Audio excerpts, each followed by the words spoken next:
All right, everybody. It is a very special Tequila Thursday on This Week in Startups. That's right. That's right. In honor of Adam Newman and WeCrashed, Molly and I pop some Don Julio 1942 with Lon Harris. Yeah, we do. And then Lon joins in to wrap up the last 6 episodes of Severance. We get super deep on that, spoiler alert galore. And then we have The Verge's Corin Faife joining us to talk about his breakdown. He did a little math of who actually lost followers and who gained followers. And maybe we speculate a little bit as to why after the Elon Musk takeover bid was accepted.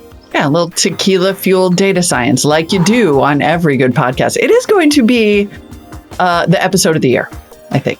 So, crack open a Don Julio 1942, whatever your bag is, and stick with us. This Week in Startups is brought to you by OpenPhone. As a startup founder, a lot of mistakes are easy to roll back, but using your personal cell phone number as your company number isn't one of them. OpenPhone makes it easy to get business phone numbers for you and your team right on top of your existing devices. Visit openphone.co/twist to get 20% off your first 6 months. LinkedIn Marketing. To redeem a free $100 LinkedIn ad credit and launch your first campaign, go to linkedin.com/thisweekinstartups. And iTrust Capital. Did you know that you can invest in crypto through your retirement account and still get the same tax advantages as a traditional IRA? Visit itrust.capital/twist to start investing today. Hey, everybody. Welcome to Thursday. Thursday, your favorite day of the week for This Week in Startups, with the exception of Sunday School, Boomer on Friday, 5 for 5 Fridays, Tuesday, we live in the Publix. Other than the other days of the week here, we know Thursday's your favorite day because Lon Harris, LONS on Twitter, is here. Lon's is here. I made it. And we are started. Lon's is here. Lon Harris, of course. People famously know my failed startup, Mahalo, which then pivoted to my very successful startup, Inside, which I extended Lon's options on. So hopefully I can get Lon his options, make good on his options there. Inside's doing really good, by the way.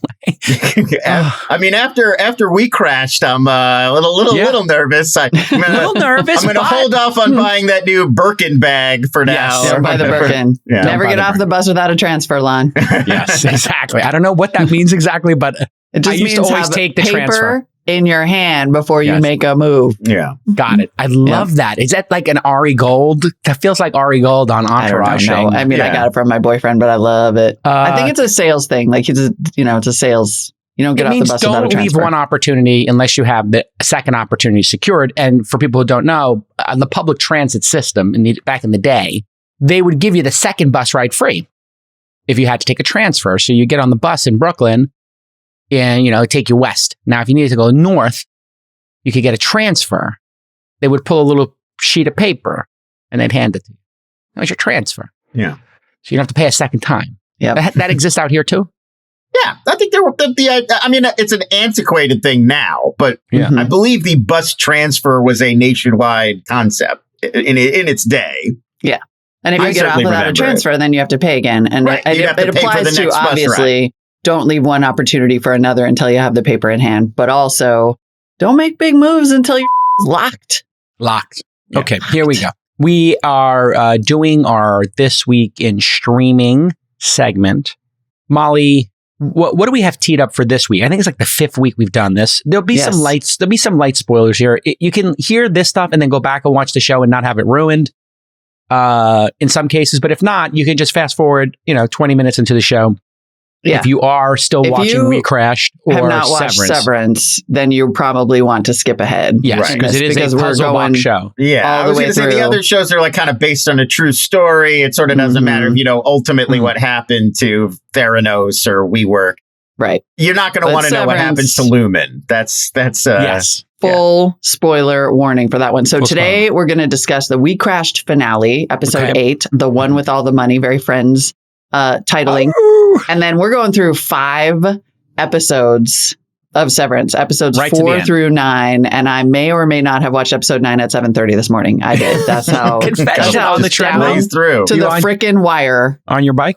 I was gonna watch it on the bike, and then I was like, I can't. I noticed the wet hair. Yeah, and then I was like, I gotta have breakfast. The plumber's here doing electrical. I was like, okay, I'm ready. Okay. So I think we start with WeCrashed. Yes. Because it's one. And we have props. While you queue up the episode, I will have a ceremonial Don Julio. We're going to pour one out for the Newmans. We all got our Don Julio. We all have our Don Julio. The good stuff. The good stuff. You take the bottle. Lon, take the bottle. Yeah, you keep that. You keep that. You keep that. No, you sip. You sip. You sip, Lon. We're by the way, this is where we do need to tell everyone who's listening, it's 10:22 a.m. Pacific.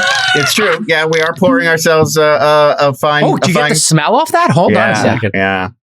Wow. What am I getting here? Vanilla-y. I'm getting a little vanilla. Mm-hmm. I feel like people just make those up, don't they? An ex-girlfriend got me a year's membership to a whiskey tasting society when I was living in downtown LA. And this was what the whole thing was. They would just pour everybody a little bit of whiskey and people would sniff it and they would make up the most ludicrous. They'd be like, I'm getting a little hint of sawdust. I get old tire. Maybe gunpowder. I mean, people just making up crazy things that nobody smells. I'm getting $100 bill. Some red ripe tomatoes. Like, you're not getting red ripe tomato. It's butterscotch and caramel. That's what you smell in whiskey. I'm getting some early childhood trauma. Not bad. Yeah. People are asking, is this 1942? It is. Jason sprung on the top of the line. I don't know if this will come up on my 1942. Microphone. Did you get that? Beautiful. Such good Foley work. I think I got a nice little pop of the cork. Don Julio. It's Adam Newman. ASMR. So good morning, everyone. The good stuff. You okay, bye. That's also my favorite. Out of the other side of the microphone. Will it be terrible if I pour this in my coffee after? No, I'm not doing that. Don't be ridiculous. Oh, so degenerate. Don't be ridiculous. Chicory, coffee, exactly. So we're double fisting coffee. And so I guess look at that color. Yours is like a bourbon. I think a toast is in order here. A toast. So here's to Lon Harris joining us for an amazing season of WeCrashed, to Jared Leto, to Anne Hathaway. Incredible performances. And to the Newmans for securing the bag, and for Masayoshi-san buying the house I'm in right now with my Uber shares and Alex Newman's G650. We love you, Masa. If our companies can't IPO, they can Masa PO. To Masa. To Masa. To Masa. To the crazy man.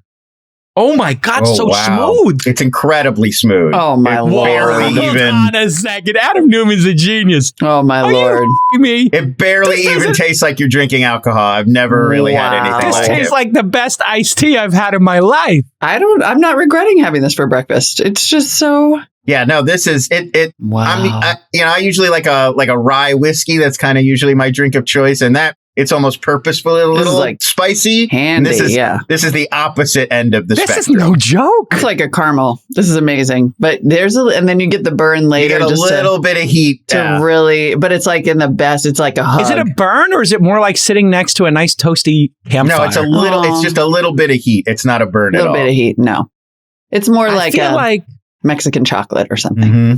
You know when you are sitting by the fire and you're just close enough to feel that warmth.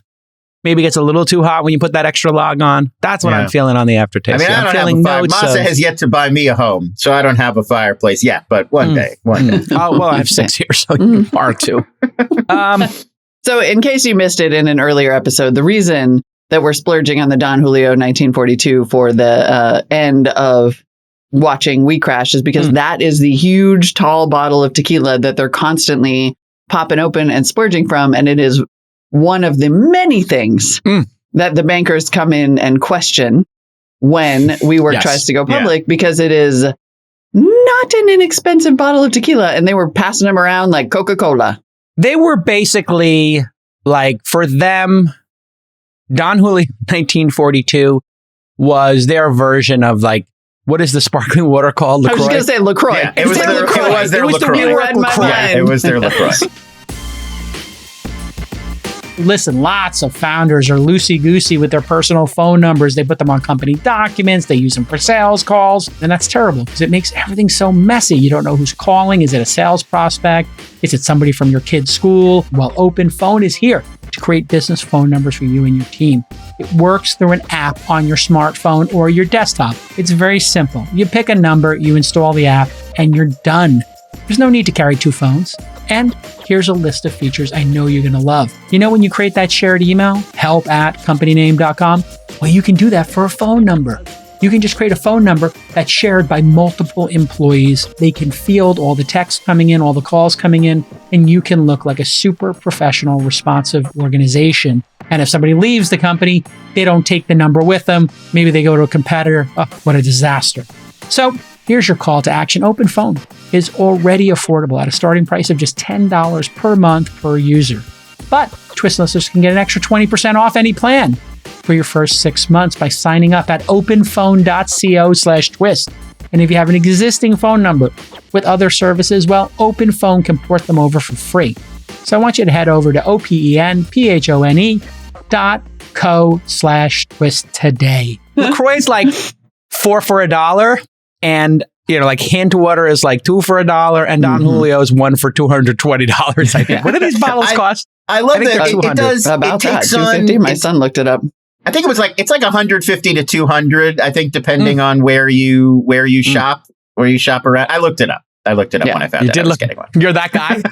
Are you that guy? You get a gift. You want to know how much you're loved. I understand. I want to know how much. I want to know what I'm getting. I did that when Chamath sent me a 50th birthday gift. He sent me like a case of my favorite Italian dessert wine, which he introduced me to, and which is not cheap. It's like probably $400, $500 a bottle. Yeah. But it's not outrageous. And then he sent me like a collection of 6 bottles, all from 1970 that his sommelier did.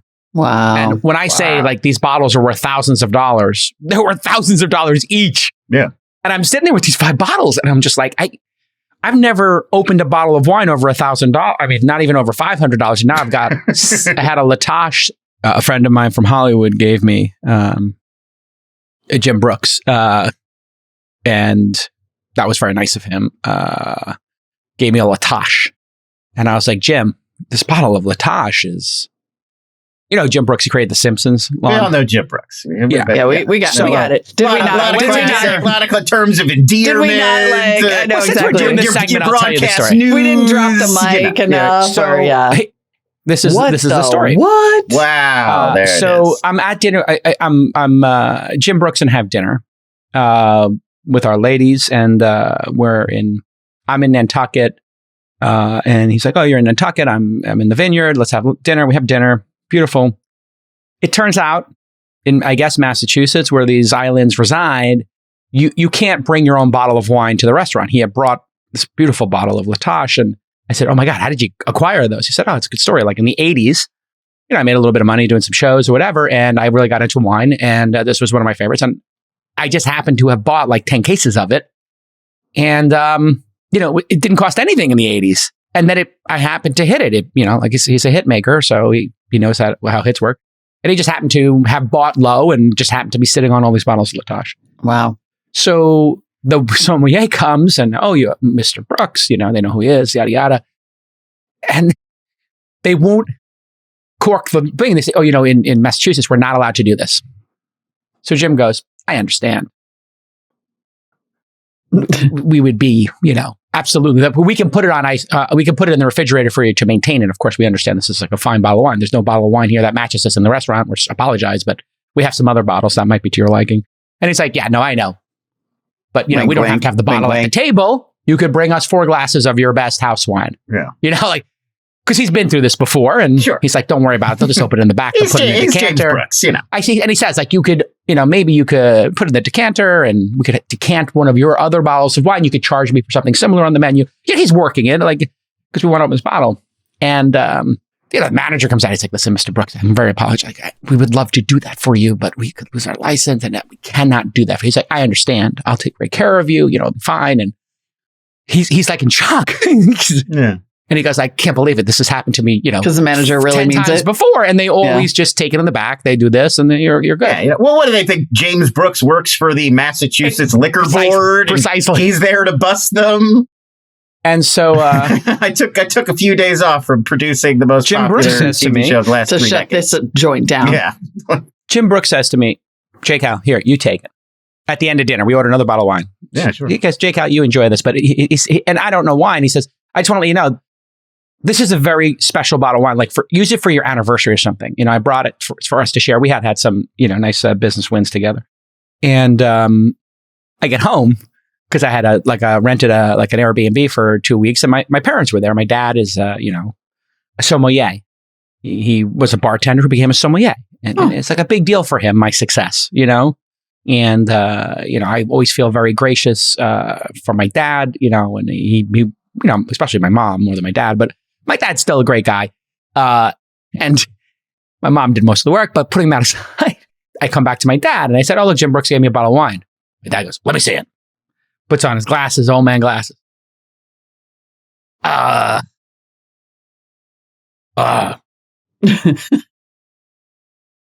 the best bottle of wine on the planet.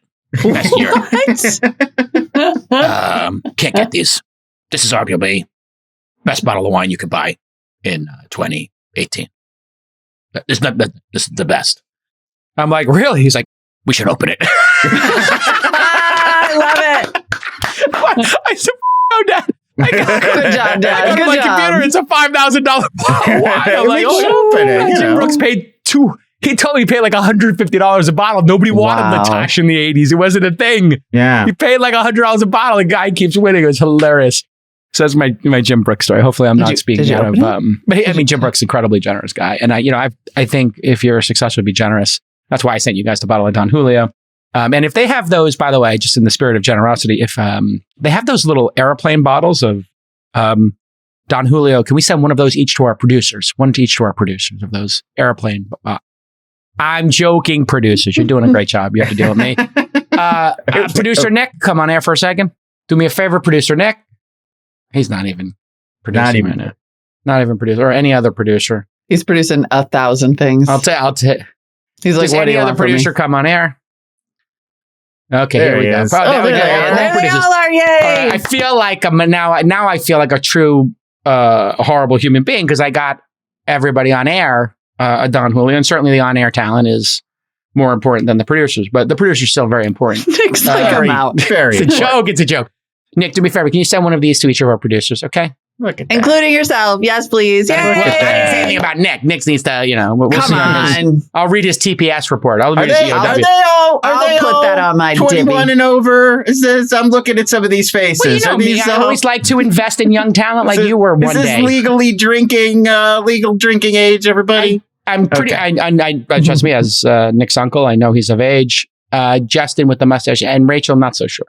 But she just said in the chat. It, honestly, once you get to 40, you guys will see this. Everybody between 15 and 65 looks the same age. You can't mad at this now. I'm so mad at this now. You just can't tell. I'm definitely drunk. I had 2 sips of this. We had 2 sips. I know exactly. But can we send a Don Julio 1942 Don to Julio. everybody? Get these kids some Don Julio. You kids are going to enjoy this. They're good stuff for the producers. It really is. It's not a joke. I mean, not even gonna lie. It's delightful. It's really good, and it is like you could drink this in the morning. I don't mean to suggest everybody become an alcoholic. We are, but I mean, I'm glad it's an easy drinking morning beverage for sure. Like really, you really could put it in. I've never drinking alcohol before noon. This is the first time in my life. I don't think I have either. One time for Marketplace, and it was a similar kind of like a stunt thing. Well, brunch. Yeah, exactly. And in the show, Adam Newman that gets shown. That doesn't count. Getting drunk at 10:30 at brunch is totally different. My day. just a little note for those of you paying attention, during this golden age of television. In episode 2, Adam Newman gets shown the 1942 from Rebecca Newman's dad. Right. Yep. And that is part of him starting to live the good life. The dad, of course, winds up going to jail for being a fraud. Mm-hmm. Which was a great moment. That feels like a lifetime ago. I felt like I've lived with these characters for 10 years. I know, seriously. Well, so speaking of which, let's talk about the finale because this is really WeCrashed. We have taken this journey. We all knew it was coming, and yet How did we all feel watching them have it all seemingly nearly ripped away? Hey, Tom Eschbacher is here with us again. He's a senior sales manager at LinkedIn Marketing Solutions. And we're talking about their amazing report today in startup marketing, as well as how to use LinkedIn to grow your startup. What are some tactical things, not big picture strategy? I'm talking tactics that founders can do today to figure out product market fit. One of the big tactics we see here is amplifying organic posting with paid advertising. If you consider a startup that raises a seed round, they post the news on their LinkedIn page and see a bunch of likes, clicks, and follows come in. They follow that then with some updates about product, and they see continued traction with, for instance, HR benefit managers at tech companies that have fewer than 500 employees. That's a signal, and it becomes important to then get a larger sample. And to increase confidence, we've made it super easy to identify which audiences are engaging with your organic content, your LinkedIn company page, your website, and then extend reach into those segments with our best-in-class B2B ad targeting. So for early stage startups who amplify organic with paid, we see a 13x lift in unique reach. And those are meaningful insights to help inform product and go-to-market strategies. Such a great strategy. Head to linkedin.com/thisweekinstartups and get the report now so you have an edge on your competitors. And as a little pot sweetener, $100 off your first marketing campaign thanks to Tom and the team at LinkedIn. Go get that report and get the Hundy. Lon, did you feel sorry for them, or were you like, oh, thank God? I felt like they were playing a very interesting game. It felt like they knew that they needed these characters to have a comeuppance. Like we all know in the real world, like you can act like Adam Newman. You may lose your company. Not everything may go your way, but you're not out on the street. Like there was no way this story was ending with a completely ruined Adam Newman who will never have a company or drink Don Julio ever again. Right. So you got to let your viewer feel that sense of there was some justice. This story has an ending that I feel satisfied by. These characters have on some level, they get their just desserts, but while acknowledging the reality that they're going to be fine. They'll start another company. $1 billion, basically. They're already, they were already well off or financially comfortable. They'll be fine in perpetuity. So I thought they handled that about as well as you could. You ended on this embarrassing moment where they're in the Red Sea. Oh, the salt. And they've just found out that they're not going to get their huge payout like they thought they were because Masa decides. He's going to fight them on it. High point is COVID happens and Masa, they didn't explain that, but Masa agreed to the payout. And then Masa says, you know what? Things aren't what they seem and the world has changed. I'm going to hold the payout. But the punchline to that, if you watch the Andrew Ross Sorkin bookend, the great interview he did with Adam Newman after WeWork went public, is that, in fact, the company did go public. Adam Newman had owned 30%. And, he winds up, with over $1 billion and is a board observer. So he negotiated the ability to stay an observer and remains friends with Masa. Yep. Yeah, he did say that. And that is a very interesting, unique, I think, bookend to this, which is when we contrast with Elizabeth Holmes, who was committing an actual fraud and is going to jail and is guilty. When we look at Adam Newman, I think he's guilty of losing his mind, thinking he was a god, being insane, but being a crazy entrepreneur who actually did build $9 billion in actual value. And the company is actually, paradoxically, or perhaps ironically, I'm not sure which word applies here perfectly, the company is perfect for a post-pandemic world and hybrid work where people, so his vision of the we community actually is even more reinforced in a post-pandemic world, which I thought was a fascinating, I said, closure.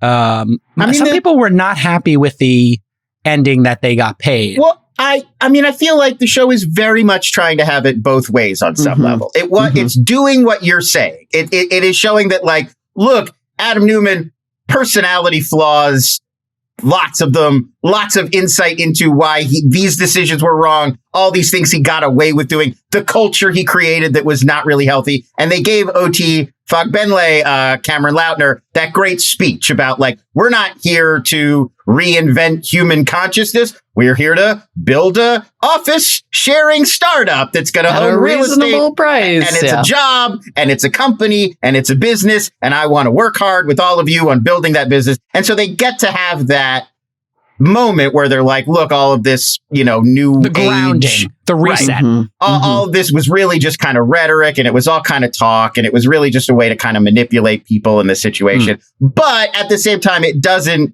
you're right, that the show is not depicting Adam Newman as a Elizabeth Holmes level. This was just all pure fabrication.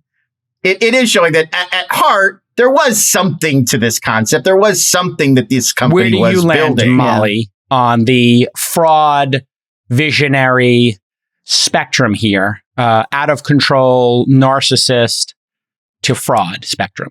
I mean, I think that the finale does a good job of, I'm glad that sort of toward the end, they brought in these employees to sort of make them the avatar of the people who got screwed by this. Like, I think there was real value in showing that. And it takes even the moments when you are tempted to sort of feel bad for Adam Newman losing this company in such spectacular fashion and being forced out, you don't feel that bad because they're still sort of awful. And people who put a decade into this, and I know that there's the version of this that's like, you chose to work there, right? You chose to work there and you never know, and startups fail and blah, blah, blah. I don't care. They put in 10 years of their lives. They took less pay. They thought they were going to share in this success and they didn't. And so like, I thought that was pretty valuable in terms of a lesson. But yeah, I agree with you. It falls a little flat to have them sort of, it's nice to have them embarrassed in the Dead Sea with salt in their eyes. And it's funny. And actually, real Adam Newman did confirm in that deal book interview that there was a moment when they sincerely thought they were going to walk away with nothing. Yes. Like he did say that he claims he didn't watch it, but he also sort of confirmed that scene where she's like, it doesn't matter if we lose everything. And we still have each other and we're the family and we go to mom and dad's house. So he does say that there was a moment when they thought they were going to lose everything. It's still a little bit of cold comfort because they didn't at all. I don't really, I never thought, even I was following this story in real time. And even me, I was never like, oh, Adam Newman could end up with nothing. Like, obviously that's not going to happen. He'll have his golden parachute in some way or another. They always do. But I did think, but you know what? Like, dramatically, it is satisfying. They play that scene really well. You do feel like, well, at least these two for a moment realize how ridiculous they are. And we reveal their hypocrisy, that they're saying, oh, it doesn't matter. And it's just money. And our love is what matters. But they would be absolutely devastated to lose this money, obviously. And money. Sherry Stringer Polps. I forget their name. This was directed, I thought, really well, the finale, by the same duo that did American Splendor. You guys remember that movie? Oh, yes, of course. American Splendor. I'm going to look them up. American Splendor is fantastic. Yeah, Robert Pulcini and Sherry Springer Berman were the duo that directed the finale. They also did the movie American Splendor. They did one for Netflix last year called Things Heard and Seen. I saw that at Sundance. That was Paul Giamatti's. Right. Was that his Harvey breakout role? Yeah. Cartoonist. He'd already been Pig Vomit in Private Parts. Yes. He'd had a few other big roles. Yes. Yeah, but that was like him starring in it. It's a great movie. It's about Harvey Picar, who wrote those classic indie comic books. Yeah. But yeah, I mean, I think we can all agree, like a pretty satisfying end. Great performances all around. Good series. Yeah. I think this might be my favorite Jared Leto thing. Yeah, he's not a guy I usually look out for, but I thought he was really good in this. I saw Morbius, and I kept seeing Adam Newman in Morbius. I actually enjoyed Morbius. I know. Really? I can't wait to see that. I love that. I actually enjoyed it because it's vampire like a movie. Yes, please. His performance in it is good. And I just thought it was like an interesting, non-traditional MCU film it didn't have like the wisecracky, banter kind of thing. It was a little more dark and somber. And I kind of felt like they are building something interesting in that Spider-Man. They're definitely trying. And the Moon Knight. We got Madam Web coming. Bad Bunny just got cast in El Muerto. There's a lot going on. They're doing the Sinister Six, I guess, is going to be the... they're trying. They're throwing everything at the wall at Sony. Yes. They need some hits. They got Ghostbusters. They got Jumanji. They need some more... They need some franchises. Don't ever give up that Spider-Man. Yeah. Seriously. And it was all based on the Wondery podcast. So congratulations to them for making great IP for all of this. Well done. But one more before we move off. I do want to shout out Campbell Scott as Jamie Dimon in this was so good. I love that guy. He was never raises his voice, never like shows an emotion. When he gives him the ultimatum in that scene, he's like, sure. Yeah. You can say the CEO, let me tell you what's going to happen. That supreme confidence of like a guy who literally owns the world, totally unflappable, no emotion, nothing has an impact on him. I thought he really nailed it. Well, and you actually can see who has the real power in the world. Exactly. When he gives the 600, when he's like looking for the margin loan and he just offers him 600 million. And he's like, 600 million, against his stock. And what you realize is like there are people playing a game above the game. Yep. And I can tell you, like I have experienced in my own life, every time you think you've mastered the game, you're like, oh, there's another level, and like, oh, and then there's a sovereign wealth fund. And oh, there's a person who has all this money who has the connection to that. And oh, yeah, they're playing something totally different. We're pawns in their game. Yeah. And so as much as it feels like the employees are pawns, then you start realizing the CEO is a pawn. And then you start realizing the venture capitalists are pawns. And it's like, who is actually, set up this chessboard? And it's some finance guy or I thought they captured that very well. Like as you move up these levels, the people get more confident. The people get more unshakable. They're not hustling anymore. The hustle is over for them. Yep. You're hustling for their benefit. You really do realize that Jamie Dimon is the only person in the entire saga with nothing to lose, that he spins out debt as a trap. Yeah. That he can 100% sit there in that room. Even Masa, at the time that we're seeing him in this show, is in trouble. Yeah, he's the guy who's saying we can't do it. Yeah. Like they won't accept it, and there's nobody's ever coming into Jamie Dimon's office like we can't do it. No, he doesn't have that guy. Yeah, it is just such a masterfully done show. So kudos to the people who wrote it. Obviously, the performances are easy to love, but I think the writing, I guess pacing is. For me, I don't know exactly what this term means in Hollywood, I can guess. But for me, the fact that I never wanted to look at my phone during the story means to me good pacing. In today's age, you're in a movie theater, the movie's dragging. If it was a streaming show, you'd stop and like you start seeing people take out their phones. That to me is like, pacing issue. If you're listening to this podcast, you probably already have some exposure to crypto. Well, did you know you can now invest in crypto through your retirement account? That's right. With iTrust Capital, you can buy and sell digital assets from a crypto IRA. This means you'll get the same tax advantages of a traditional IRA. iTrust Capital has over 24 of the most popular cryptocurrencies to invest in, and unlike the stock market, you can buy and sell 24 hours a day if you want. The iTrust Capital platform is easy to use, and it only takes a few minutes to create an account. Setting up an IRA is free, and iTrust fees are low. You get a free account and a 1% fee for a crypto transaction. So here's your call to action. Visit iTrust.capital/twist to start investing today. That's iTrust.capital/twist. Some disclosures, taxes, and conditions may apply. Fees apply. Cryptocurrencies are a speculative investment with risk of loss. iTrust Capital Inc. does not provide legal investment or tax advice. Consult with a qualified legal investment or tax professional. Am I right in that, Lon, about pacing and how to understand? Yeah, was this well paced? I think this was really this was a show that earned its length and like had the right amount of episodes. And I think a lot of the time with streaming shows, I end up feeling like, they probably could have made this work with 2 fewer. We probably could have gotten out of this 6. A little quicker. Yeah. And this one, I felt like, no, they really paced it well and knew where they were going. And it felt like the right amount. I think too often we mix up pacing and length. Like people complain like, oh my God, the Batman is 3 hours. I don't want to watch all that. But I don't mean to bring up the Batman, but like, it's really less about how long is it and more about, is it paced in a way that is sort of slow moving and gradual and deliberate? Or is it like, Well, I think that's a good segue because I was Severance going to say that exactly. Severance did drag for me at many times, and it did feel artistic and slow and methodical and confusing. So let's tee up, if you will, Lon, the second half. We did the first. Yeah, we watched the first three, and now we're going to do the last 6, I believe. Okay, there's so 9 whip total. us through, maybe with a little preamble on pacing, and maybe juxtapose,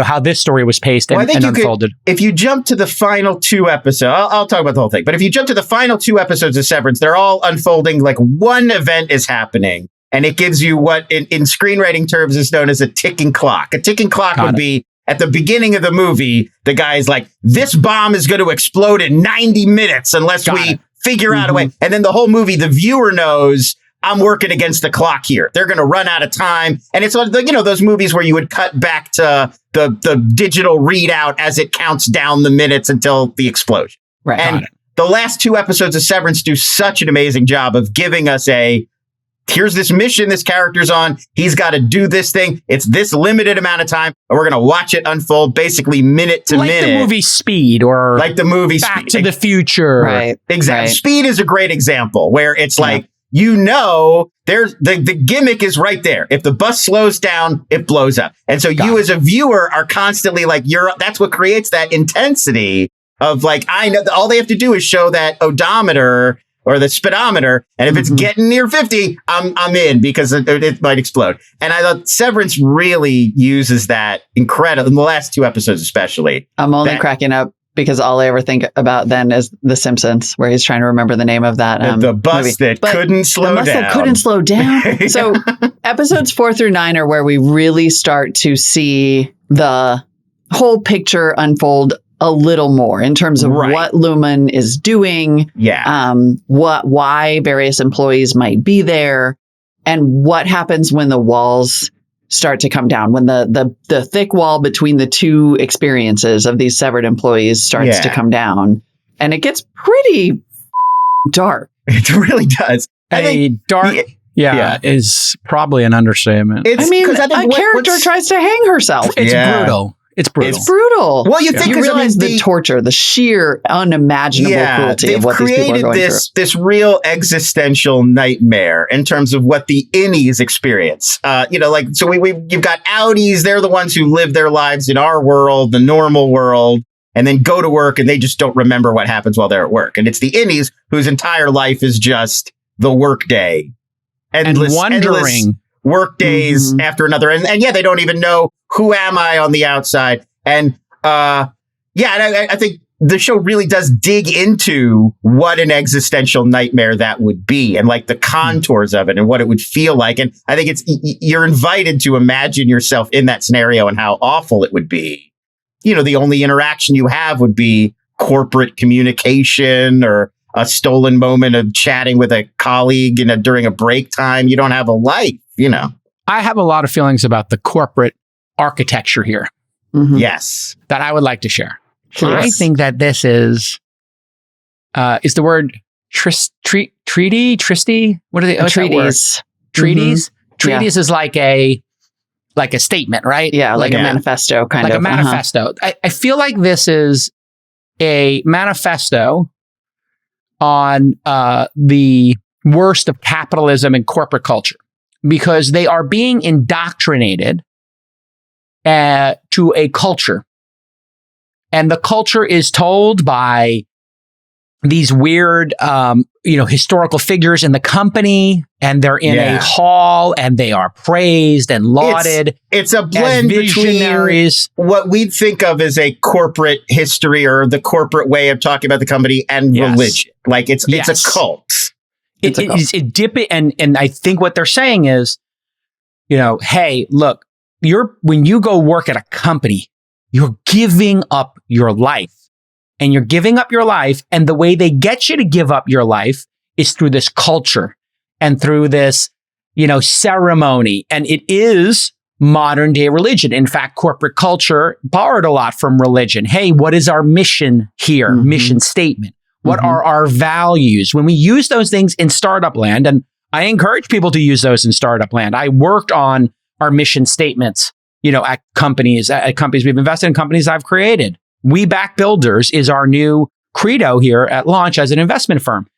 And I worked on that. Like, what are we really about here? And can I get it down to its essence? And can I get people to give up their lives to then come on this mission? And that's a commerce decision on one level. People are getting paid for time, but they are also giving up a significant portion of their waking hours, right? Mm-hmm. And the show shows that when they are outies, it's always nighttime. It's always dark. They've given up the best hours of their lives. Mm-hmm. So I think whoever wrote this might be signaling or their axe to grind. And I don't know who wrote this or what their axe to grind is. It's a relative newcomer named Dan Erickson. Okay. Yeah. I need to meet this guy. Yeah. I'd love to meet Dan Erickson. Because let's get him on the show. Somebody who knows it. Because I think what he's saying is like, be careful who you decide to give your waking hours to. Yep.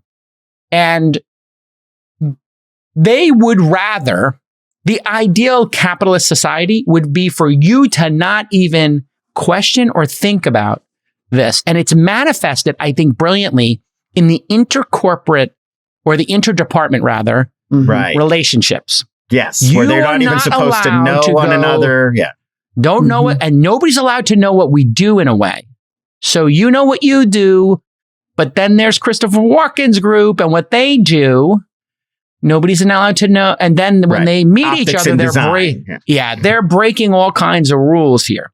And I immediately thought about the disparity between an Amazon warehouse worker and an Amazon corporate worker in Seattle, an Apple store worker and an Apple corporate worker, a Postmates, Uber, Lyft, DoorDash driver, and the corporate executives who are making the software. And they're not allowed to talk to each other. They're two different classes of employees. They're in different buildings. They don't fraternize. And it's part of a control culture because if the people in corporate, right, the Apple employees at the space station who are getting paid hundreds of thousands of dollars probably on average and who have perks that are absurd, there was a huge disparity. They used to pay McDonald's level wages, from what I understand, like, $9, $10, $11 at Apple until they were shamed into hitting 14, 15, 16. And a lot of it has to do with people who work at Apple going to the Apple stores and saying, is this right? Right. Well, and imagine them going to Foxconn, right? Anyway, and then Foxconn's another level. Mm-hmm. The people who are in the Apple store would be looking at those folks and saying, well, we get paid now $25, $30 an hour, whatever it is. We get healthcare benefits. Those people are jumping off buildings. Yeah, and I think... All right, anyway, I'll stop there with what the guilt/realization... Without a doubt. I started to have watching the show. So to whoever wrote it, mission accomplished. I'm a rabid capitalist, and it made me think, what are we actually creating here? Well, and if you draw the parallel between those workers and the we workers, right? The people at WeWork who give up their lives and their sanity, who had to drink after that. Give up their lives and who don't leave, right? They don't leave because they are trapped by this idea that eventually there will be a higher purpose. In the WeWork case, it's the payout. In the case of Severance, it's the waffle party, which we will get to in a moment. Got to talk waffle party. Finger puzzles, or these kind of bland perks. It is a absolutely brilliant commentary on what and even just this idea. Like, sure, there's the selfhood concept, but this idea that if you leave Lumen, if you get fired, you die. You effectively die. The innie ceases to exist. Right. When you have your retirement party as your innie, your version of your life is going to disappear forever. Your innie never comes back. Your outie would just be your new self. So it is weirdly like a death. I mean, I think control, what you were talking about, Jason, to me, that's the key theme of the whole thing. It's about all of the different ways that Lumen, aside from just the severance concept itself, is in complete control of these people's lives. And by controlling their memories and what they know about themselves, that's so much the key to the whole thing. We were talking last time, too, about mood and how so many of the experiments and so many of the things that they're doing are about controlling how they feel or how we can make them feel. Their sessions in the break room are designed to break them down. Their sessions with,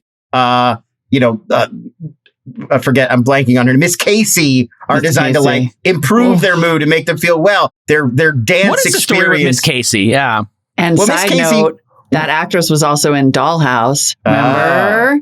Like she has more than once played a character whose basically memory has been wiped and she's effectively a doll. We don't totally understand this. There's a level below the severed floor in Lumen where people go who never leave the basement. So these are people who don't have Audis. We don't necessarily understand. There's that long, dark hallway. There's an elevator that goes down. And we even heard Dylan in one of the early episodes say he's heard rumors that there's a level of Lumen where it's just innies who never leave. So a lot, like if you go on Reddit where people are losing their minds over the show and there's fan theories everywhere, a lot of people, and I'm inclined to agree, think on some level the answer is Lumen is trying to create its own workers. Like they don't have to go find a person in the real world, hire them, convince them to come work there and give them the severed implant. They're trying to just make their own people somehow. Because I think Irving, the John Turturro character, is the clue to the whole thing. Right. Because he's clearly been reset a bunch of times. He's like the rest of them where he goes to work, he goes home, he's got a home life, but obviously there's something screwy going on with his brain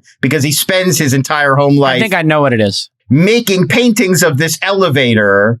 And he seems, which is the one that Miss Casey walks down when they're like, take her back to the testing floor. He's aware of whatever is happening to Miss Casey. I think we can presume at one point also happened to Irving, but he's now in the real world. So I think the theory would be Lumen is doing something maybe to people who have died, like because Miss Casey, we know that she was Mark's wife, Gemma, in another version of her dead, and they're bringing her back to life and reanimating her, and then they both agreed to this messed up experiment for some reason, right? Because we know that he used to work at the university where the doctor who is doing the reintegration is holed up. I mean, you can do a whole like long. There's also strong implication that Mark feels guilt over whatever happened. That he's tormenting himself. He killed her in a car accident, maybe, right? maybe he was driving the car when they had the accident. Yes, of course, something. I feel like there's an element there too. Or maybe he said, hey, let's have a couple of Don Julio 1942s, and he encouraged that, or maybe she was going to drive and he had too much to drink. By the way. And one person, not yet, one person, it's so smooth, it could wind up being the perfect I don't know why. By the way, I finished my Don Julio. I don't know if I pulled it out. Oh, no, Did you guys finish up? Oh, yeah. Are we doing a second Don Julio Severance? How are we doing? I mean, now it's 11 a.m., which is really do the rest of my day. It's 5 o'clock in London, I think, by now, right? All right. Here we go. All right, I'm back and I'm rolling. All right, backing it up. One more Don Julio. Here we go. One more Don Julio. The good stuff. Why did I put it all the way over here? I might be a folly guy now that I think about it. I got that. I am going to say, as long as we're having a little interlude. If we're going second follow. It's very smooth. You pour it. That's a generous pour there, boss. I'm a generous boss. That I'm not going to lie. During the last episode, I was actually legitimately irritated by the pace. Wow. Like too frenetic.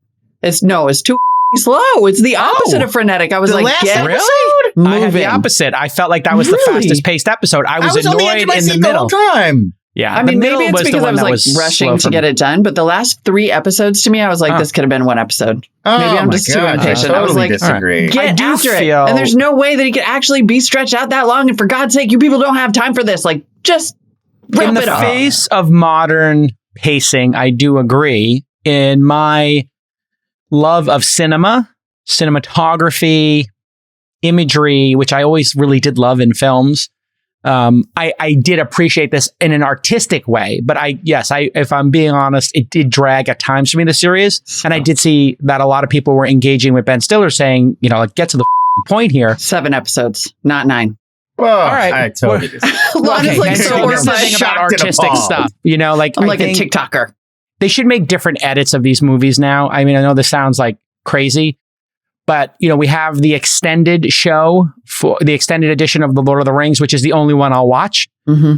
But I do understand and appreciate that for some people with shorter attention span, we might want to make, I don't know why they don't do this except for pissing off artists, but if there was a Severance 7 episode version and then there was a 9 version, then a person could watch the 7, fall in love with it, and say, what did I miss? And then want to watch it a second time. I mean, Lon, come on. You're telling me that the length of time that Helly spends staring at things, looking in the mirror. So beautiful. When she's looking at the Apple Store photos of herself as the... I thought the final episode of season 1 was, I think that's the best thing Ben Stiller's ever directed, personally. I think that's the high point of his entire filmmaking career. I like a lot of his stuff. I'm a big Cable Guy fan from way back. Tropic Thunder. I like Tropic masterpiece. Thunder. It's great. But I really feel like it all put together, and the way that it's so relentless. The cutting from, we're just switching between these perspectives. Mark and Helly and and like no break. They're all Turturro, in the Irving, I mean, I think Dylan. The Helly thing. The unlocks are beautiful. They're beautiful. Yeah. And the reveals are amazing. But I literally, when I was like, if you say all the words of the atonement prayer, I'm just going to, you were going to say all the words of the, I get it. And I thought it might be that you were a little bit of cramming for your final term paper. I mean, I will acknowledge that was this morning. I was like, I need to walk the dogs. Like, can we just? Also thought Turturro, the fact that his almost dialogue free. We're just following him on this journey of realization as he arrives at Christopher Walken's house and sees through the window, and it's heartbreaking. I mean, it's really elegant, I thought. Well, and he's in there with someone else, and so you realize that your wish, your secret dream that Burving was together in real life, they're not. Right. Yeah, but he's got some other husband. But that's also, they've really created this, and it is like Lost in some ways, how Lost created that dynamic of the flashbacks, the flash forwards, and that became our way of learning about these people, and it was such a great format for like twists and turns that you could jump back and, you thought this was a flashback, but this is actually a flash forward. And I think Severance is doing that too. They figured out a way to use this gimmick of, we see these people's lives out here and their lives in here, and everything is a secret from their other version. So it's also a secret from us. And a little reveal. It was a secret from each other. Right. Like you met the person on the island, you didn't know their backstory. Right. We don't know. So when Jack says, Kate, we have to go back, you're like, wait, back? That means the island stuff already happened. Like a little line of dialogue can be a huge revelation. And so in something like this, when you see Irving squeeze out that black paint and you go, that's why he's been seeing inky black paint everywhere. Or when and they can do that so easily now. They've built up so much of the lore. Also, going to the machine room and like twisting the 2 dials was very reminiscent of Lost as well. So I think we have to ask Dan when he's on the show, the writer, how much did Lost in this puzzle box kind of impact his... He obviously loves the genre, and I felt that was a little bit of homage. I can't remember Lost exactly, but there was this concept of the control room. Underground, the hatch. It's very reminiscent of The Hatch, where you remember there was that one episode where we first go inside. Locke has found the outside of the hatch, and they're trying to blow it up, and how do I get into this hatch? And then you have an episode where you just cut inside, and you see Desmond waking up and doing his morning routine in the hatch. And that was where you first learned what was going on in there. Really, really brilliant stuff. And then Zach has 2 more kids. He's a very interesting character. Turturro's Irving. And I just, I don't know if this is like some sort of Easter egg, but Patricia Arquette as Harmony. Yeah. Amazing. Her name is Harmony Cobell. And she's trying to keep all of this chaos together. And her name is Harmony. And so... Did you notice that the town they're in is also called Keir, Pennsylvania? Yes. It is. Keir is the founder of Lumen. The grandfather, the Egan. Keir Egan is the creator of the whole thing. And then the Caligula orgy as corporate reward. Like what? Think about a waffle party though. Like let's break it down. Everything that you get is waffle party like a lemon party. Like listen, everything that you receive in your waffle party. A waffle party is all the things an innie would never get to experience. You're eating breakfast food, which you never have breakfast.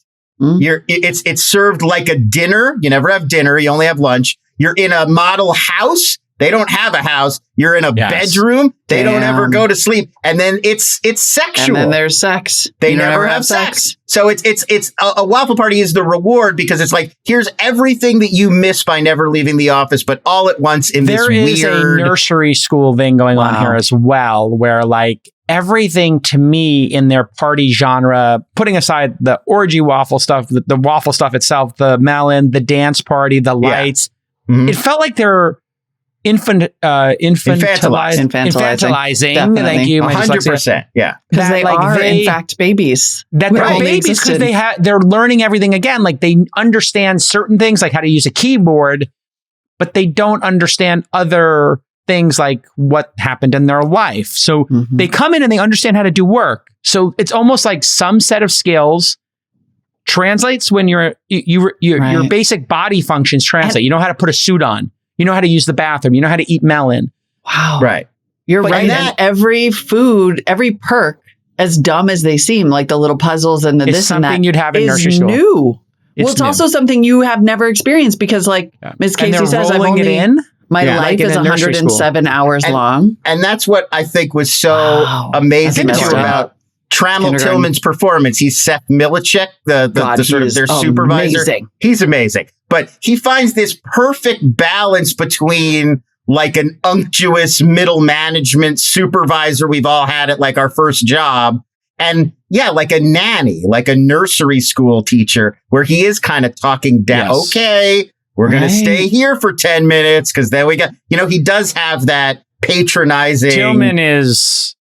terrifying. Terrifying. Like the greatest TV and then villain in a long time. It's really confusing that he's so hot too. It's just for some of us. He's so nice. He'd be like a great best friend. He'd be a great part of your squad to go. Right. He'd be a great nursery school teacher. You trust him more than Patricia Arquette. Patricia Arquette seems like the bad guy, and he's like the one that's kind of more on their side. And then as the season goes, they sort of flip, he's like like Goebbels or some SS officer. Like there's some darkness there. Like, and this whole thing has very sadistic, insane pain and suffering and like prison, dare I say, Goebbels like experimentation on people, like human experimentation. They're definitely experimenting on them in some way, trying to perfect this severance procedure, whatever it is. To what end?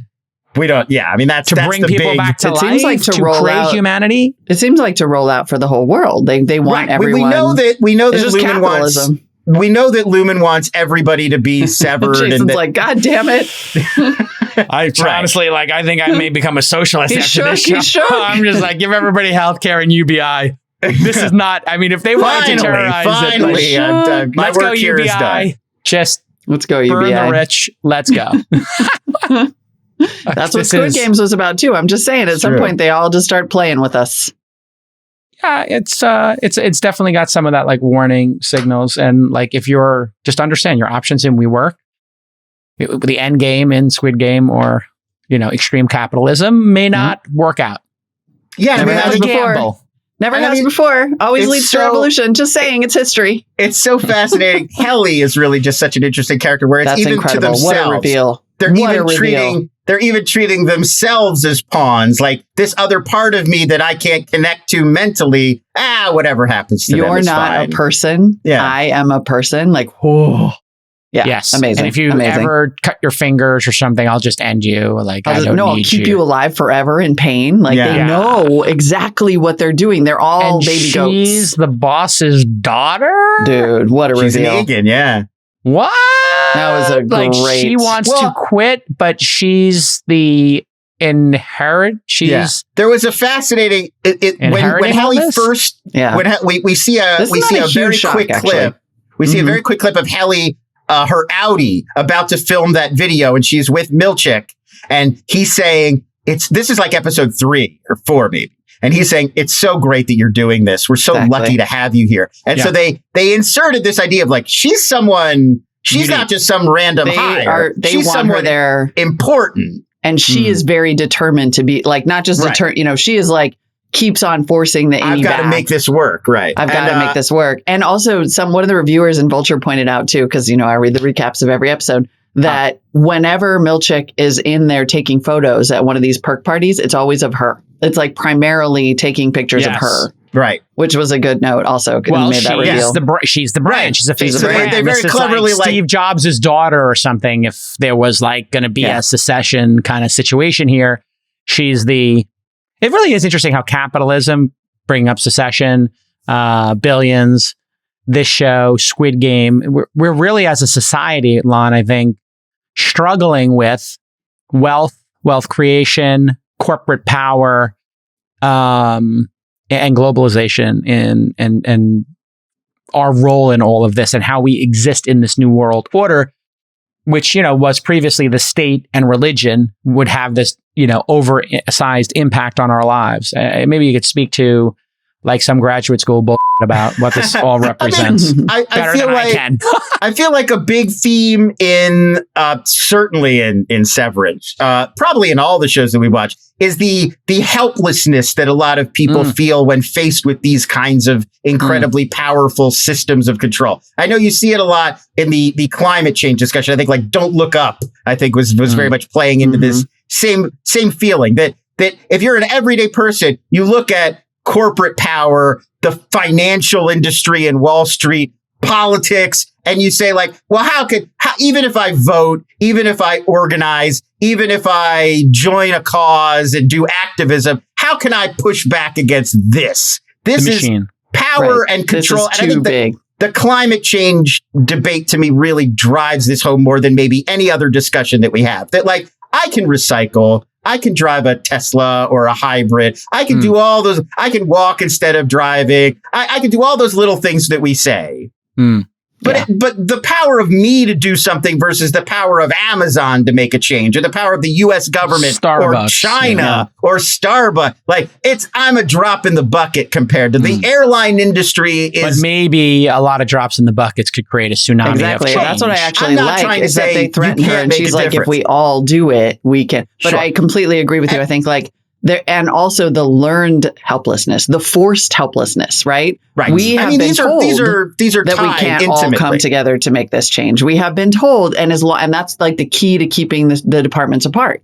Yes. If you keep them separate, I mean, it's very like non-subtle when you think about it, right? It's like, oh, if you keep these groups apart, they'll never organize and rebel against the overarching power. Blanking your employees' memories when they leave the office. All of these are various systems of control. We don't want them to remember. We don't want them to know these things. Conquer. We want them to only know the things that we've laid out for them, or the things. And I mean, the added thing of having Cobell live next door to Mark as Selvig, she's monitoring both versions of his life. Yeah. It is all about control on one level and narrowing that perspective. And I totally agree with what you're saying, Molly. I'm not here to say you can't make a difference. Oh, no. I'm just saying they made that point very well, right? They made that point that it's the key is to make everybody feel powerless, and then they will never rise up. I think it's a feeling that's out there a lot of people feeling defeated, of people feeling hopeless. I mean, Trump made people feel that way. If you're going to, if you elect this sociopath, who said McCain is, and not to make it political, but you're saying McCain is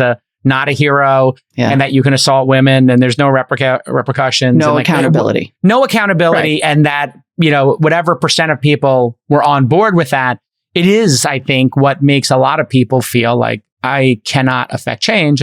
But of course, that is not true. Yeah. You can affect change. And if you compare this to the great 60s, 70s movement, those films, the Easy Rider era, was about fighting a different, not corporate interest in that case. What you were fighting there was government, right? So you have 3 days of the Condor, 7 days in May, Manchurian Candidate. Like, who are we going up against there? The government, the secret agencies, the power of government. And I mean, a lot of those 70s movies were about the moment when people started that. It was kind of the beginning of what we're now seeing the end of. That was the moment where, they say America lost its innocence, where we started to realize like all of these organizations are corrupt. Every power that we've counted on is corrupt. The CIA is corrupt. The U.S. government's corrupt. The military is corrupt. Vietnam War. All these systems, Wall Street, financial, all these corporations. And that's where you get stuff like Taxi Driver, where it's like, we've been abandoned by everybody that we counted on. Nobody's looking out for us. Nothing matters. We're all lost and spinning out in the spiritual ancestor of falling down. Then you start to get this idea of the individual rebellion and freak out. God, I love Thursdays. Can I just say that's not the Don Julio talking? Thursdays are the best. You guys, I love you guys.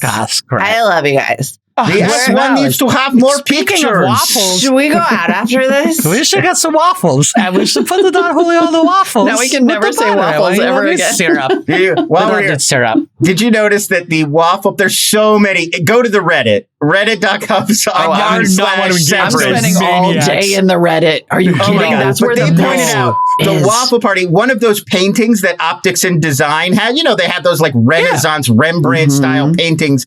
One Two of the departments paintings, fighting each other famously. Yeah, the waffle party recreates exactly one. Like when they're all in the masks and they're doing their four Furies. They're recreating one of those paintings exactly visually for him. Wait, which painting? Yeah. There's a painting of like a goat and a woman, and they're doing the same poses as the people are recreaing during Dylan's waffle party. And Irving meet over. Like they meet in the hallway and they're both looking at it outside of the. I'm so in love with their love. That was like the best love story I've seen in a really long time. I mean, that's just Turturro and Walken. You get Turturro and Walken, and they're both just all in on it, and it's beautiful. That series, Ben Stiller, if you're listening, they're all in. Can we get? Because there's some backstory there with them in the war. And maybe Turturro's got PTSD or something. There's a whole PTSD thing happening here too. We're definitely going to get more maybe the backstory season 2. I think the Severance was probably originally conceived as for people with PTSD because you trauma. have It is a trauma. It's treatment. about trauma. Oh my it's God. a trauma. Are you sure you haven't been in the Reddit? This is exact.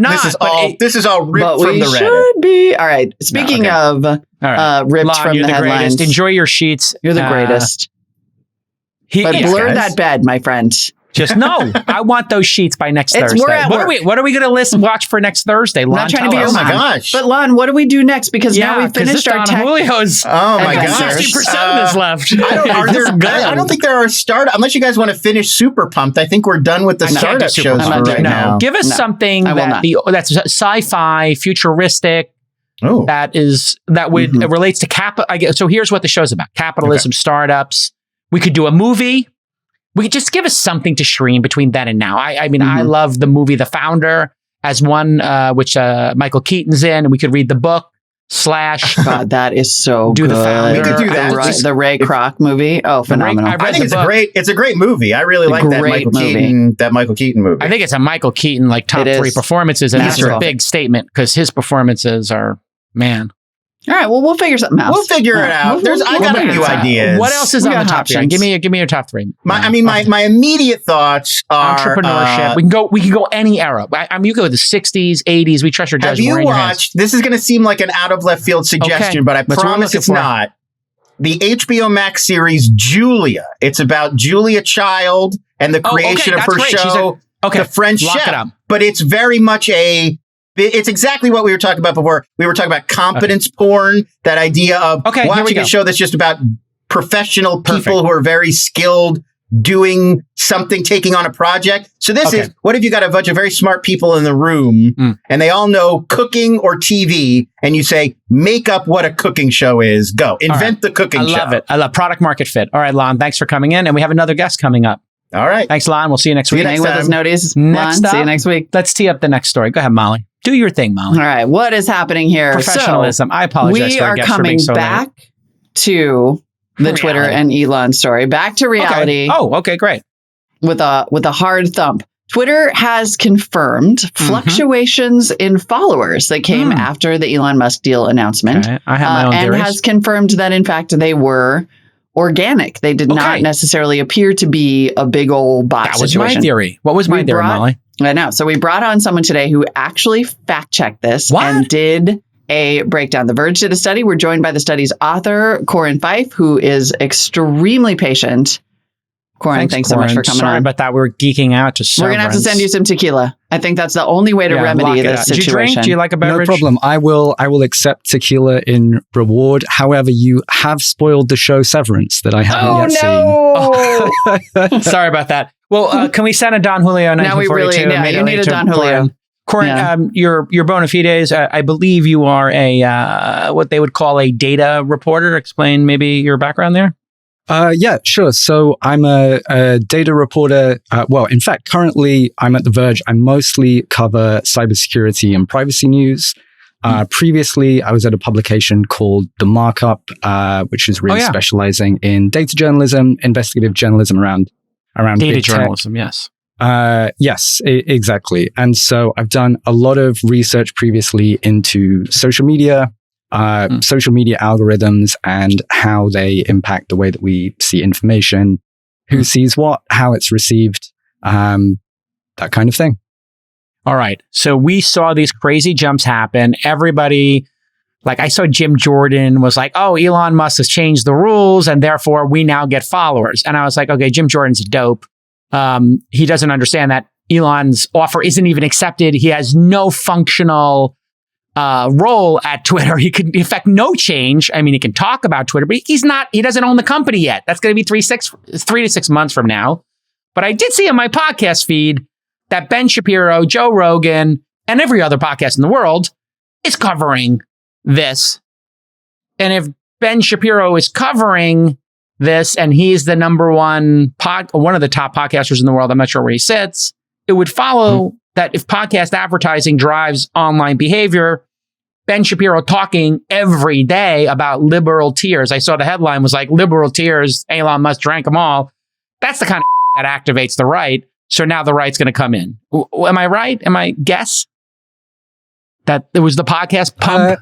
Corin, what did you find what did you when do? you looked into this? So I was going to say there's a lot to unpack. So I think we're kind of jumping ahead if we go straight into why did it happen. Yeah. So let's start with exactly what did you find and report? I'm excited. I hope that it isn't a spoiler for too many people, but I can't really say exactly why it happened. But what we can say looking at the data is we can talk more conclusively about what has happened and what evidence there is for it.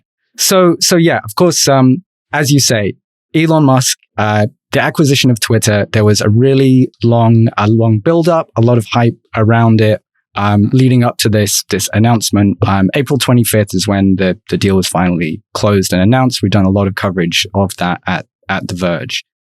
And a funny thing happened where very shortly after that announcement was made, as you said, Jason, a lot of these conservative accounts were suddenly saying, wow, we've got a really big boost in followers.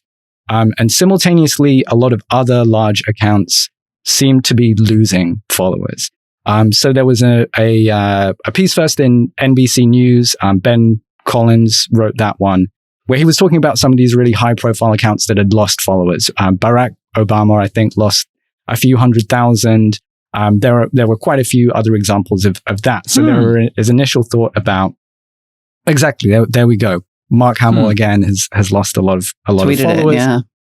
Right. So you have this thing where a lot of people, and he's quote tweeting someone else from liberal Twitter saying that she's lost a lot of followers. And then we had a similar thing in a kind of more conservative right-wing Twitter of people quoting each other saying, wow, I've suddenly gained a lot. Donald Trump Jr. tweeted a screenshot of his follower count having grown 80,000 in a single day.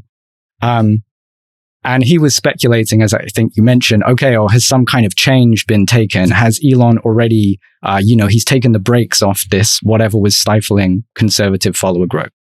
So there was a lot of kind of anecdotal evidence that something was happening. There's signals of something happening. Got it. And so then you were like, let's do some science. And exactly. I mean, I think I would stop short of science because people who are really data scientists would investigating. Jump in. And you were like, let's do some investigating. Investigating. I'm happy to call it that. Yes. So it was somewhere in between the anecdotes and the science. Something I think people sometimes call anecdata. I like that. With the help of some colleagues at The Verge, we put together a list of 50 influential conservative accounts, 50 influential liberal accounts. How'd you pick them? I mean, this was a fairly unscientific process. Okay, fair enough. It was kind of based on, we started off with a few accounts that we knew saw changes, looked at some of their follower lists. We really just said the cutoff is that minimum 100,000 followers, and accounts that have a clear political ideology attached. Perfect. But yes, if it was going to be a social science study, there would have to be a more concrete methodology than that. Mm-hmm. So we then used a service called Social Blade. It has an API that lets you pull historical data about Twitter followers, so we could see how they've changed over time. So for each of those 100 accounts total, we had right, exactly. That's what you see if you look on the Social Blade site. You will see something like this. It's just the date, follow account, plus or minus change. And so we had 30 days worth of that data for 100 of these accounts in the data set. And so can we pull that back up a little bit for people who are not watching, and we'll describe it? That was, for example, the follower count for Governor Ron DeSantis, his website. And you see that like on Saturday, April 16th, he gained 5,674 followers. That number keeps going up. And then we have April 26th, which I think is the day that the deal was announced. He gains 141,000 followers. And then 64,000 the day after, 80,000 the day after that. So it's that's a pretty obvious trend. Yeah, absolutely. Right. And what we wanted to answer is there a consistency in this trend across the ideological groups, or is it something that's kind of random? And having put together this list of the 100 different Twitter accounts, we ran the numbers, and usually with data science, things can be kind of messy. You don't normally get a very clear signal on this kind of thing. But immediately it was possible to see from the conservative accounts in our list, 48 out of the 50 had disproportionate gains from the 25th to the 26th of April. So that was after the acquisition. And 50 of the 50 liberal accounts, every single one of them had lost followers over that period, which is unusual because the trend really for all of these large accounts is that they just steadily grow in followers, you know? As you can see, we charted the data, and what you will see is that over most of the month, the rate of change is fairly consistent. Every now and again, something that will happen to give the liberal accounts a bump or a conservative account a bump, but there's a very slow, gradual change. And then the moment this Twitter acquisition deal goes through, there's a very clear and pronounced spike in follower growth for conservative accounts.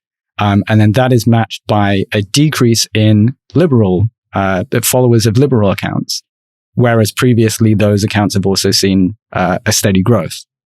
Yep. So fascinating. Yeah. So it was just so you did this analysis.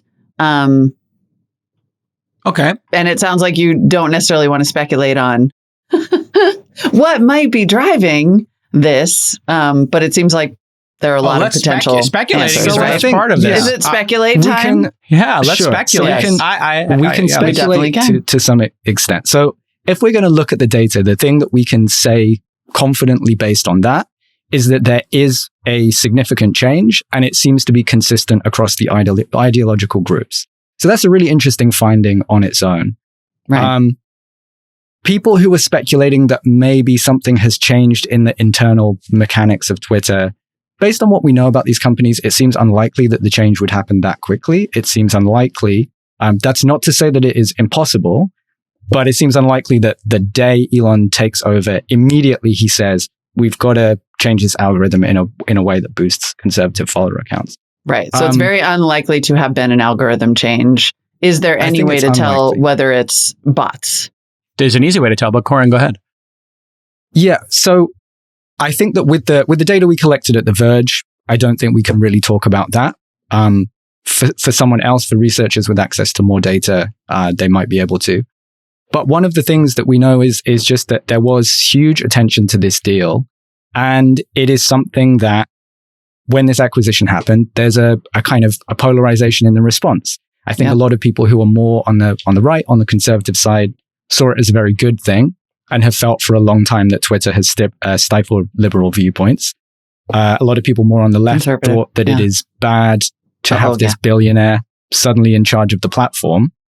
And it really is possible that a lot of more liberal thinking people deactivated their accounts, and a lot of more conservative people were convinced to try a platform that they'd otherwise dismissed. Had written off, maybe, right. Well, and we should be clear that even if some or many of these accounts that followed and unfollowed were bots, that still suggests a shift in what people perceive to be the value of the bots, right? Like if you created a bunch of conservative bots, there was a reason for that too. Yeah, I would agree with that. And I think that what will happen now is that we're slowly going to move into getting clearer and clearer data about it.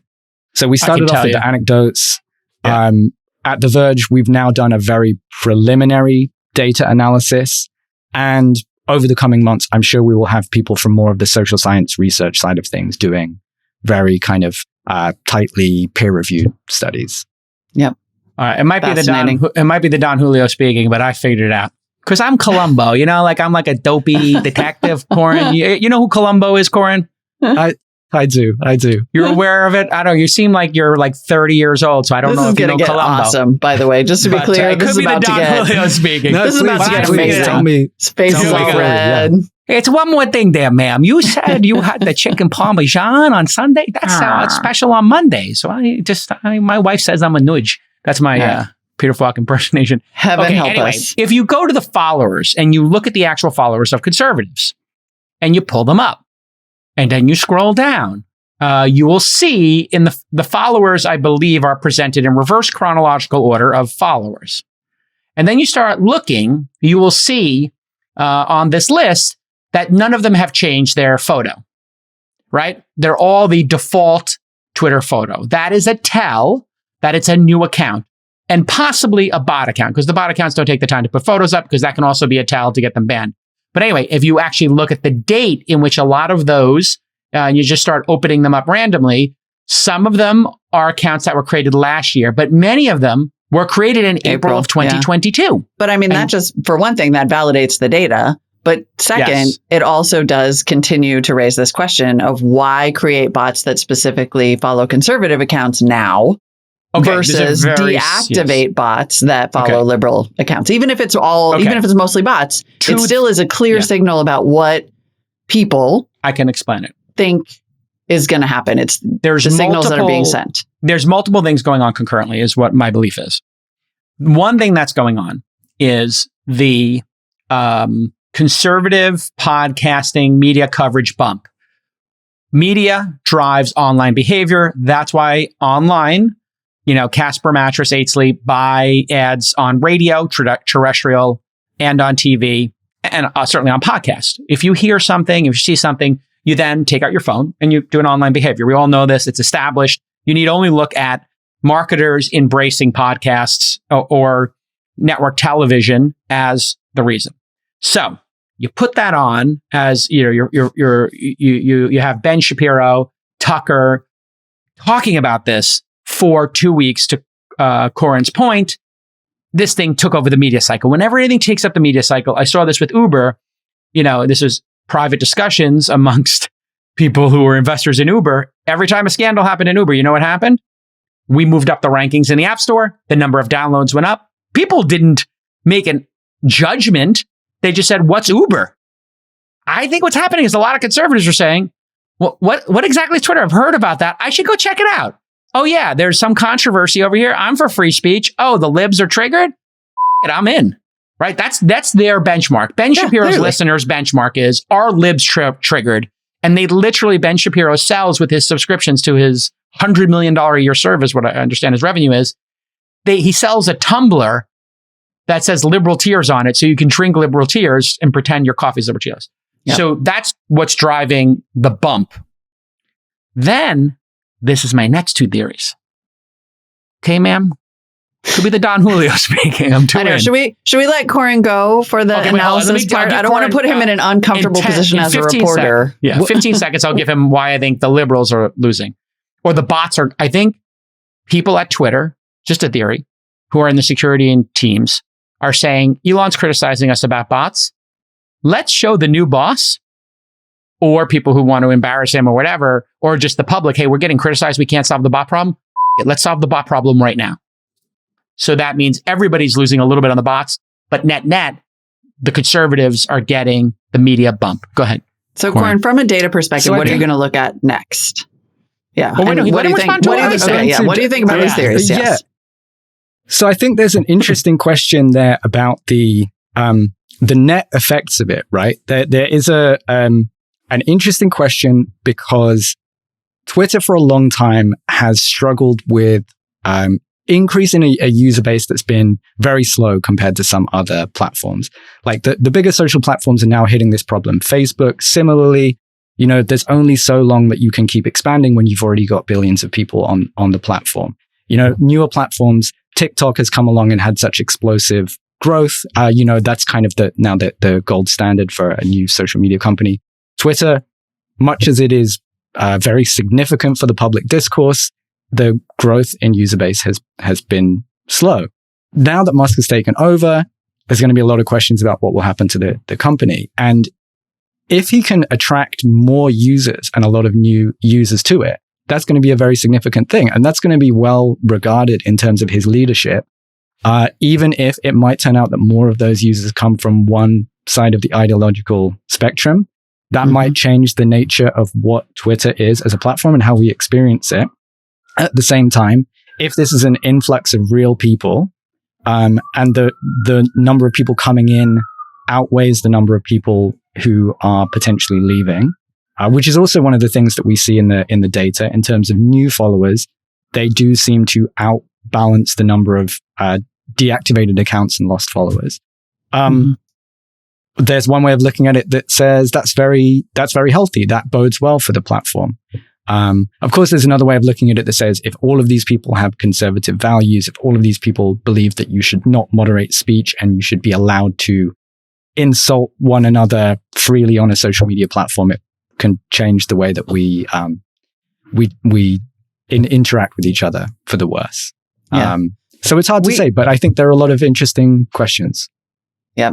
I mean, what do you intend to look at next? Like, as you sort of continue to examine this and see whether it does actually represent a sea change, because like we do know, actually, I think Pew Research did some analysis back in 2019 and found that without a doubt, Twitter skews more Democratic than the rest of the social networks and even the country. Like the users are younger, more likely to be Democratic.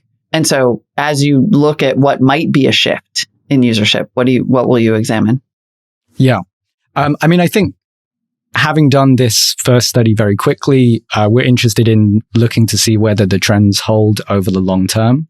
Will we continue to see growth for conservative accounts, or is there a point where it will balance out, where maybe all of the new people have joined who are going to join, and then things stabilize? Yep. Beyond that, I think the honest answer is we don't know. Things have moved very quickly with the Twitter deal, and we all have whiplash, I think, to some extent, trying to figure out where it's going to go next. So yeah, I'll keep you updated on that one.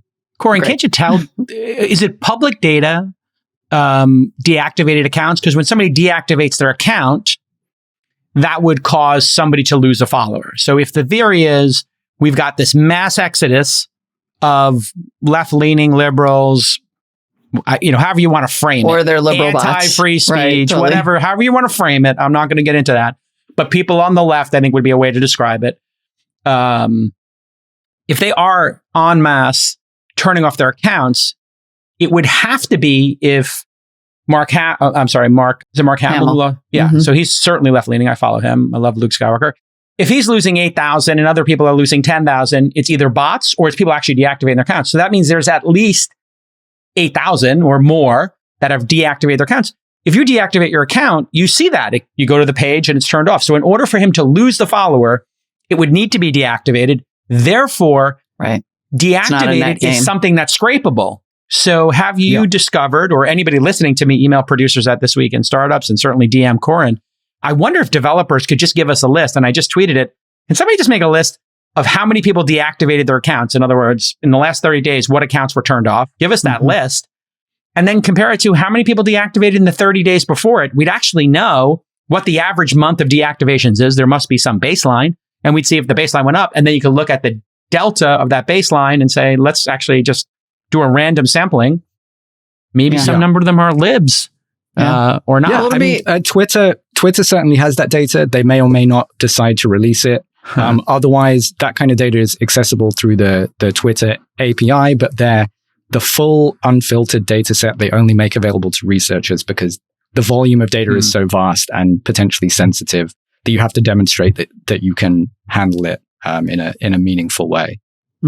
But that data is out there, and I'm sure that it will emerge. And it's interesting, our producers were noting that it looks like about, in your small subset of data, 3 conservative gains for 1 liberal loss. So if you were looking at it in a purely mercenary way, you would say, okay, well, that's growth, right? Like you gained more than you lost, so the platform is growing, so success. Conservatives have left Twitter. right? That was kind of the theory. They were going to go to Truth and Parler and go find Trump and go find Alex Jones and go find all their whack jobs. That's me saying that, not you, Corin. I know you're a reporter. You keep everything straight down the middle. But, I think they want to go find the wacky folks. I also think there's chaos agents. That's another thing there are trolley, 4chan-y developer types who create these bot networks. And Twitter has made it so easy to create bots that they could just be effing with people. And they could be just yanking our chains. So you could have multiple levels. You could have Twitter employees taking bots more seriously because they know that's what the new boss wants.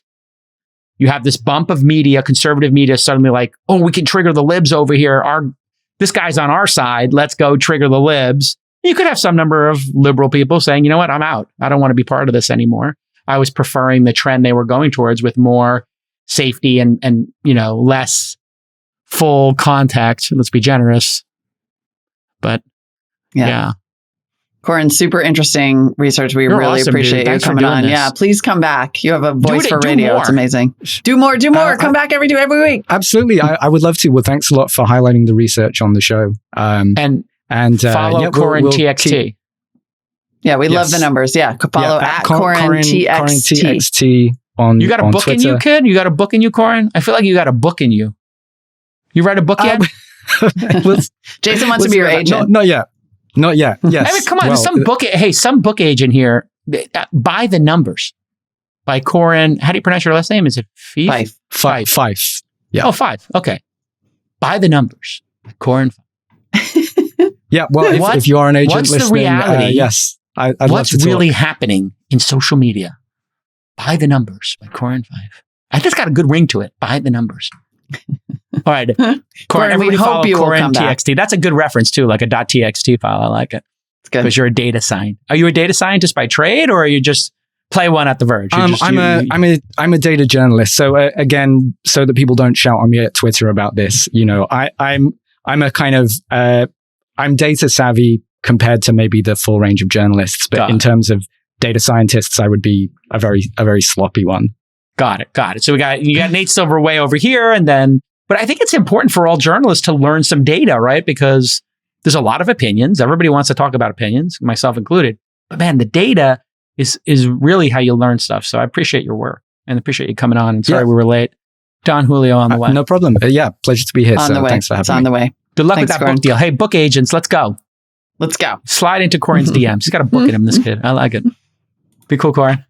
All right. Amazing. Well done. He's like, do I go? Can I go? I was like, do I have to be part of this anymore? People don't know, but I was like, hey, Molly, Don Julio's hitting. He's like, help me. Get this back on track. She's like, I got you, boss. Corin's like, I don't know if I'm coming back. Who can handle their liquor a little bit more. Once he gets to Don Julio, I know you're still chilling, Corin. I mean, this is going to be fascinating to watch. What do you think, Molly? What's your This is going to be fascinating to watch. We don't have to hit these like journalistic standards. We can have opinions. What do you think's really going on? I think you're 100% right about the coverage bump. Like, I think there's no doubt about that, right? That it's just like, however, there are also very clear signals, I think, to this audience that this is going to be a friendlier location. And if Elon wanted to clear up those signals, he could any minute, right? But he is definitely... That wrong, that's friendlier?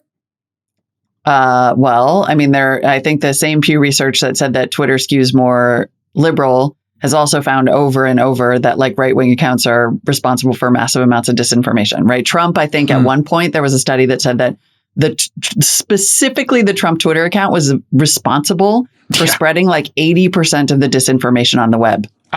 That seems directionally just correct that to me. one account, right? Yeah, I mean, if he's like, and that's just empirical. So do you want a place where people actually interact and everybody uses it? Sure. Yeah, you do. But I would also say, like, I cannot, as even a former journalist, pretend that those signals are not coming from Elon Musk himself. And that's why people are like, this is going to be great. He said both sides are going to be he said both sides, but the one he's encouraging is the right. I don't know. I think it's good for business that everybody be on the platform is probably the best. And on a freedom of speech basis, it's good that people have a place to debate stuff. And it's bad that there's misinformation. I think you take out the bots, you take out the brigading, and people can debate it on its merits. As long as people don't get personal attacks I don't know. I kind of feel like one of the problems here. I think we keep acting like free speech is like people yelling at each other, but in fact, it's like mobilizing to, kill ethnic minorities in Burma. Like there are many real. That is a whole different level. But I'm talking about it is a whole different level, and it's naive for him to say that free speech is about like, oh no, someone you disagree with might disagree with you. That's not what content moderation actually is about. So content moderation is exactly where it's going. I think it's a good turn for us to make because there's a lot at stake here. Obviously, there's a lot at stake here. There's a lot at stake. So we all agree on there's a lot at stake. Yeah. Then we agree there needs to be content moderation. It can't be a free for all. Okay. So agreement. Nobody disagrees. And then I think where we disagree, or where we'll see disagreements, I'm not saying you and I, where people start to disagree or opinions diverge, is in how to implement moderation. And I think what we should do on this show, Molly, you and I, since we are so smart and pragmatic and insightful, and we've been around the block, is truth. Let's just focus on the moderation piece. What should world-class moderation be? Because what we have now, I'm sure everybody's got great intent, but it's not clear what's going on. And there's a lot of mistrust going on. And on both sides, I think people are like, why wasn't Trump taken off earlier? People are like, why is Trump taken off? Right. So putting aside whatever political party you're in, more transparency, whether it's on Instagram, TikTok, or here, I think is going to set us at least on a path to have an intelligent discussion. So I've been thinking about the New York Post banning a lot. And I have my feelings about it. It's hard to separate how I personally feel about it because I do think Trump was inciting people insanely who are from authoritarian countries to hack Americans. It's like the most treasonous thing you could do in my mind. It's sociopathic to ask Putin or to lobby the Ukraine or North Korea to hack. This is treason. How anybody could support this is bonkers. But I'll put that aside because then people are going to say, oh, Jay Cald's got Trump derangement syndrome. No, I have treason syndrome. Okay. I don't believe that we should support. I've been very consistent. It might be the Don Julio speaking that do not get in bed with dictators. Right. Because they're dictators. These are authoritarians. If you want to keep political power, win elections. Yeah. Let's not enable dictators and encourage them to with the system that's the best system ever created by humanity. Yes. Period. Full stop. Boom. So how should this work is something I want to dialogue with. So I think we should set a show and we should talk about maybe me and you, or maybe me, you, and one or two people who actually know, like from the belly of the beast, how moderation works. And we should get really specific. Instead of the general, the emotion, I propose we do an episode next week, maybe Wednesday or something, give the producers a couple of days, and we just take the hardest cases and then say, what would be ways to do this better? Because when they banned Trump, Jack was like, I wasn't involved. I was in Hawaii or something, right? Remember that? Yeah. And then they were... Bless. Okay, yeah. I think we need to get the This Week in Startups Kauai house up and running. No, I just mean bless. Like I wasn't involved in that. I was in Hawaii. I was the CEO, but okay. No wonder everybody was trying to boot you. Leader of the Free World's band, and I didn't have anything to do with it. Okay, but I mean, listen, I think that was like, I understand. I also do appreciate it's been crazy times. A neutral third party, or trying to have a neutral board do it like Zuck did, right? Like this idea of the, what do they call that board? Yeah, the advisory board. The advisory board, whatever that advisory board was. I thought that was actually kind of had some merit. And he was kind of trying to Not a terrible idea. He paid, there were like too many disincentives for them. But yes, I agree. Like, figure out. They're paid by Zuck. They were paid by, I know somebody who turned down one of those offers because she was like, there is no universe in which that's independent. Like, that's not at all. Well, I mean, our super well-respected lawyer, like they were really courting her hard and trying to get her on that board. And she was like, that is not which is probably why their eventual handicapping of the situation with specifically regards to Trump was like, you guys should make a better decision. And it was like, what the f just happened? They just booted it right back. That's what we hired you for. They're like, by the way, this potato is really hot. You take it. I don't want it. I don't like this potato. I kind of paid you to break open the potato, put some sour cream in there, mix it up, and make it taste better. I would love, I don't know if you've been watching Yishan Wang's tweets about this. He was formerly the CEO of Reddit. Yeah, bring Yishan on. Bring Yishan on. If you're everybody in the Noti gang. Plus he's doing climate tech now, which is awesome. But there's nothing harder to moderate than Reddit. Yeah. And right. And he was like, people, and it's been very, I think, measured because he's like, you think this is going to happen. And then this happens. And it's just this really a very measured look at how moderation gets out of hand. All right. For next Wednesday's show, here's what I want. Give me the top 7 producers. And notice can help by emailing producers at This Week in Startups. The top 7 actual real world bannings, censorings, however you want to phrase it. But let's call it moderation actions that have occurred on Twitter or Facebook. Fair enough? That were like controversial, you mean? Or like notable? Notable, like biggest change. Yeah, totally. Like the ones that are challenging. The most controversial, the hardest, the biggest, all of those apply. It's 7, so some of them could be the biggest. Trump comes to mind. Some of them could be the most controversial. New York Post comes to mind. I don't know what the other ones are. Alex Jones. Yeah. Let's just get 7 of them. And let's walk through 7 minutes each, how you would frame that, how Molly would think about it, how J. Cal would think about it. I'm talking myself in the third person because I had 2 Don Julios. That's way above my limit. I just got to drive and pick up my kids from school. I'll be all right back. No, J. Cal, don't do that. I think this would be like a better way to do this. I'm tired of the emotional back and forth. I want facts. I want specific cases. Judge Molly, Judge J. Cal. We're just going to go through and give our verdicts. And then we can do it like the Supreme Court. You give your statement, I give my statement, I give my verdict, you give your verdict, and then we have a vote. Maybe Yashir will play along. And then we'll have 3 votes, and we'll just see if we hit 2 out of 3, 3 out of 3. Maybe this isn't as complicated as people are making it out to be. I think it might be, but I'm also game to try. Let's try. Let's do specifics. Why not? Are we done with this show? Because smart. I think we are. I think we've given everybody a 2.5-hour episode. Sorry. Of Don Julio time. I love it. A little Don Julio time. I mean, the second one hits different. It really does. Hey everyone, producer Nick here.